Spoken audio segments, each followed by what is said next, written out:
মসজিদের ভিতরে রাজনীতি কেন? মসজিদের মধ্যে রাজনীতির ওয়াজ কেন?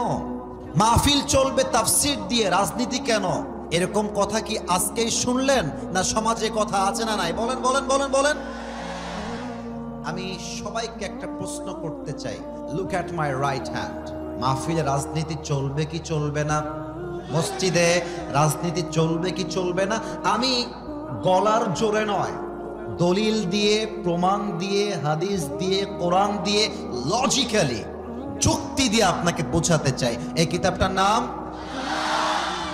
আচ্ছা, এবার আমাকে উত্তর দিবেন, ইমানের উত্তর। এই কোরআনটা কি ইনকমপ্লিট না কমপ্লিট? কমপ্লিট।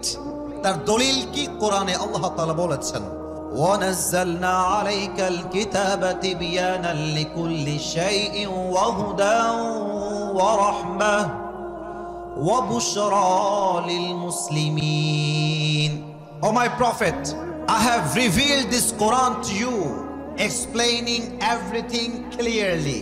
এমন একটা কিতাব দিয়েছি যে কিতাবে মানব জীবনে প্রয়োজন আছে, আর সেই কথা কোরআনে উল্লেখ নেই এমন হতেই পারে না। যা দরকার প্রত্যেকটা কথা আমি আল্লাহ এই কিতাবে স্বয়ং সম্পূর্ণরূপে আপনাকে নাজিল করেছি। সুবহানাল্লাহ পড়বেন না আপনারা সবাই? এখন আপনি যদি বলেন যে কোরআনে রাজনীতি নেই, তার মানে আপনি এটা ডিরেক্টলি অথবা ইনডিরেক্টলি, নোয়িংলি অথবা আননোয়িংলি, জেনে অথবা না জেনে, বুঝে অথবা না বুঝে, একজন মুসলমান ঘরের সন্তান হয়ে আপনি এই কোরআনকে অসম্পূর্ণ দাবি করছেন। এই জন্য কারণ কোরআন যেহেতু সম্পূর্ণ, অতএব যে বলবে কোরআনে রাজনীতি নেই, তার কথার দ্বারা বোঝা যায় কোরআনটা মনে হয় অসম্পূর্ণ। অতএব যদি আপনি মুসলমান হয়ে বলেন কোরআনে রাজনীতি নেই, তবে আমি আপনাকে ডিরেক্টলি বলবো, ইনডিরেক্টলি নয়, আপনার নাম মুসলমান, আপনি আসলে মুসলমান নন। বলেন তো আমাদের ধর্মের নাম কি? আস্তে শুনলাম তো মনে হয়। আমাদের ধর্মের নাম? আর একবার, আমাদের ধর্মের নাম ইসলাম। কি অসম্পূর্ণ না সম্পূর্ণ? ইসলাম কি ইনকমপ্লিট না কমপ্লিট?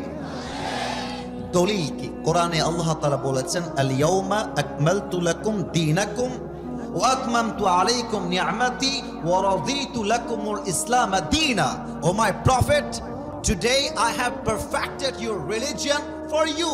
হে রাসূল, আজকে আমি আপনাকে ইসলাম ধর্মকে পরিপূর্ণ করে আপনাকে হাদিয়া দিলাম। সুবহানাল্লাহ পড়ো সবাই। তো ইসলাম যদি হয় স্বয়ং সম্পূর্ণ, আর আপনি যদি বলেন ইসলামে রাজনীতি নেই, তাহলে সেম কথা আপনি ডিরেক্টলি অথবা ইনডিরেক্টলি, আপনি জেনে অথবা না জেনে এটা বোঝাচ্ছেন যে ইসলাম স্বয়ং সম্পূর্ণ নয়। আর মুসলমান হয়ে যে দাবি করে ইসলামটা স্বয়ং সম্পূর্ণ নয়, সে নামে মুসলমান হতে পারে, সে কাজে মুসলমান হতে পারেই না। এবার বলেন, পুরো বিশ্বকে শাসন করেছে সুলাইমান আলাইহিস সালাম, এটা কি মিথ্যা না সত্য? এত আস্তে কেন? জোরে বলেন, মিথ্যা না সত্য? যুলকারনাইন বিশ্বকে শাসন করেছে, মিথ্যা না সত্য? আপনি সূরা নামল পড়েন, আপনি সূরা কাহফ পড়েন। ইউসুফ আলাইহিস সালাম যিনি বলেছেন, ক্বালা জাআলনি আলা খাযাইনিল আরদ, আমাকে তোমরা অর্থনৈতিক যে নেতা, ফিনান্স মিনিস্টার, আমাকে তোমরা অর্থমন্ত্রী বানিয়ে দাও। এবার বলেন তো, সুলাইমান আলাইহিস সালাম গোটা বিশ্ব শাসন করেছেন, যুলকারনাইন বিশ্ব শাসন করেছেন, ইউসুফ আলাইহিস সালাম অর্থনীতিবিদ হয়ে, অর্থমন্ত্রী হয়ে কাজ করেছেন। এটা কি রাজনীতি ছাড়া না রাজনীতি দিয়ে? এই যে কথা আপনারা আসতে বললেন, রাজনীতি ছাড়া না রাজনীতি দিয়ে? এবার আসেন শেষ কথা বলি। একটা যুবক, একটা মুরব্বী যেন এই জবাব থেকে দূরে না যায়। আমাদের শেষ নবীর নাম মুহাম্মদুর রাসূলুল্লাহ সাল্লাল্লাহু আলাইহি ওয়াসাল্লাম। সবচেয়ে কৃপণ হলো সেই ব্যক্তি যে নবীর নাম শুনলো কিন্তু দুরূদ পাঠ করলো না। আমি আবার নবীর নাম বলছি, মুহাম্মদুর রাসূলুল্লাহ সাল্লাল্লাহু আলাইহি ওয়াসাল্লাম। বলেন তো, মসজিদে নববী নবী যখন এই চাপায়ের ভাইরা, নবীকে শুধুই নবী না রাষ্ট্রনায়ক? আমার কথা মনে হয় ভুল হচ্ছে নাকি? আরেকবার বলেন, আরেকবার, নবী কি শুধুমাত্র নবী না রাষ্ট্রনায়ক? এবার আপনাদের কাছে প্রশ্ন, আপনাদের কাছে প্রশ্ন, আপনাদের সবার কাছে প্রশ্ন। এখানে একটা সুন্দর মসজিদ আছে না? আমি দেখেছি তো, তাই বলছি, আছে না? ওটা ভিডিওতে দেখেছিলাম, অনেক সুন্দর মসজিদটা আপনাদের। আচ্ছা, নবী যখন রাষ্ট্রনায়ক ছিলেন, মদিনায় মসজিদে নববী ছাড়া কোন সংসদ ভবন ছিল? বলেন সবাই, ছিল? গণভবন ছিল? কোন প্রকার কোন পার্লামেন্ট ছিল? নবী সমস্ত রাষ্ট্রকে, পুরো রাষ্ট্রকে লিড দিয়েছেন মসজিদে নববীর থেকে। এখন আপনি যদি বলেন মসজিদে রাজনীতি চলবে না, কোরআনে রাজনীতি নেই, ইসলামে রাজনীতি নেই, আমরা রাজনীতি মানি না, আমি আপনাকে বলবো রাজনীতি ইসলামে আছে। যদি আপনি ইসলামের রাজনীতি করেন, এটার নাম পবিত্র রাজনীতি। আর যদি আপনি ইসলামকে মাইনাস করেন, কোরআনকে মাইনাস করেন, এটার নাম পবিত্র রাজনীতি নয়, এটার নাম রাজনীতির নামে দুর্নীতি ছাড়া কিছুই হতে পারে না। যার প্রমাণ বিগত 16 বছর আমরা দেখেছি। সময় সব সময় একরকম থাকে না। আল্লামা সাইদি বলতেন, বাড়াবাড়ি বেশি করতে চেও না, গাছের আগায় আছো, আগায় থাকো। বেশি বাড়াবাড়ি করলে 16 কোটি মানুষ মিলে একটা ঝাঁকুনি মারবে, মামুর বাড়ি দিল্লি গিয়ে পড়বা, দিল্লি গিয়ে তারা পড়েছে, ঠিক কিনা বলেন? এখন আপনারা বলবেন, হুজুর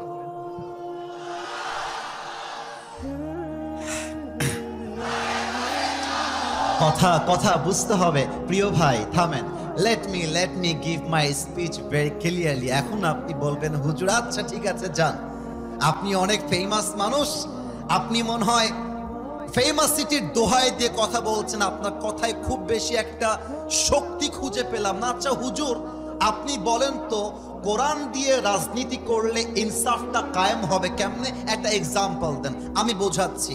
এই যে সাদা মোবাইলটা ভিডিও করছে, বাবু একটু দাঁড়াও তো, কলিজার ভাই দাঁড়াও। না ধমক দিব না, দাঁড়াও। না হেসো না। তোমার নাম কি বাবু? মাশাআল্লাহ। ওকে দেখা যায়? কথা বলেন, দেখা যায়?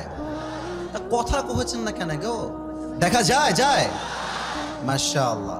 একে যাওয়ার সময় এই ছেলেটা আমার কাছে আসছে, ওয়াজ থেকে যাওয়ার সময়, এক্সাম্পল এন্ড নাথিং এলস, উদাহরণ দিচ্ছি। বলছে, কি হুজুর ভালোই ওয়াজ করছেন নাকি? রাজনীতি নাকি? আপনাকে দেখে নিব পরে, খালি আপনি যান। আমাকে ধমক দিচ্ছে। আমি বললাম, বেটা তো সাহস তো কম না বে, এদিকে দিয়ে একটা ছুরি বের করে লে কোপা, এক কোপে ওর ডান পা কেটে ফেলেছি। এবার বলেন কোন পা কেটেছি? তোমার পাঠ শেষ, বসে পড়ো। আর একবার প্রশ্ন করছি, কোন পা? এই কথার উত্তর নাই তো, কোন পা? আচ্ছা, এখন আপনি এই চাঁপাইনবাবগঞ্জে জেলা আদালত আছে না? জেলা আদালত আছে না নাই? বলেন। আচ্ছা, আপনি আসিফ হুজুর নামে মামলা করবেন যে আসিফ হুজুর এই শিবগঞ্জের মোবারকপুরে এসে এক যুবকের ডান পা এক কোপ দিয়ে কেটে ফেলেছে, আমার নামে মামলা গেল। এখন বাংলাদেশের যে আইন আছে, তথাকথিত ব্রিটিশ ল বা আইনে আমার নামে বিচার দায়ের করা হলো এবং বিচারের রায় আসলো যে আসিফ হুজুরকে এই পা কাটার জন্য 10 লাখ টাকা জরিমানা করা হলো এবং আসিফ হুজুরকে 1 বছরের জেল দেওয়া হলো। আচ্ছা, যে কোনো বিচার এটা স্বয়ং সম্পূর্ণ হয়েছে কিনা, জাস্টিস তথা ইনসাফ হয়েছে কিনা বোঝার জন্য লাগবে দাড়িপাল্লা নিয়ে আসেন। ওই যুবকটার ডান পা আমি কেটেছি, দাড়িপাল্লা ডান দিকে দেন, ওর পাটা ডান পাল্লায় দেন, 10 লাখ টাকা জরিমানা আর 1 বছরের জেল বাম পাল্লায় দেন। দেখা যাক চাপায়ের মানুষের বুদ্ধি আছে কিনা। Let's check it. আমি চেক করতে চাই। ডান পাল্লায় আছে ডান পা কাটা, বাম পাল্লায় আছে 10 লাখ টাকা আর 1 বছরের জেল। কিয়ামত পর্যন্ত আপনি দাড়িপাল্লা টানবেন, সমান হবে? কথা বলেন না, সমান হবে? সমান যদি করতে চান আপনাকে কোরআন দিয়ে রাজ কায়েম করতে হবে, কোরআন দিয়ে আইন কায়েম করতে হবে। কেমন করে? বুঝে নেন। কোরআন বলছে কেউ তোমার চোখ তুলবে, তার চোখ তুমি তুলে নিবা। কেউ তোমার হাত কাটবে, তুমি তার হাত কাটবা। চোখের বদলে চোখ, নাকের বদলে নাক, কানের বদলে কান, হাতের বদলে হাত, পায়ের বদলে পা, জানের বদলে জান তোমাকে কবজ করতে হবে। এটার নামই তো ইসলাম। এবার আসেন ইসলামটাকে আমরা কায়েম করি। এবার বিচার কি হবে? যেহেতু আসিফ হুজুর তার ডান পা কেটে দিয়েছে, আমার আইন থেকে বিচার হবে তোমরাও আসিফ হুজুরের ডান পা কেটে দাও। এবার ওর ডান পা দাড়িপাল্লার ডান দিকে দেন, আর আসিফ হুজুরের ডান পা কেটে দাড়িপাল্লার বাম দিকে দেন। এবার টান দেন, দেখবেন দুইটা সমান সমান হয়ে গেছে। এটার নামই কোরআন, এটার নামই ইসলাম, এটার নামই রাসূলের হাদিস। ঠিক কিনা বলেন? ওমান হাকামা বিহি আদালা, এই কোরআন দিয়ে যে বিচার করবে সেই তো ইনসাফ কায়েম করতে পারবে। অতএব যারা আমাদেরকে বাধা দিবেন, মাইক কেড়ে নিবেন, মাথায় রাখবেন জাস্ট চাপায়ের মাটি বলে কথা নয়।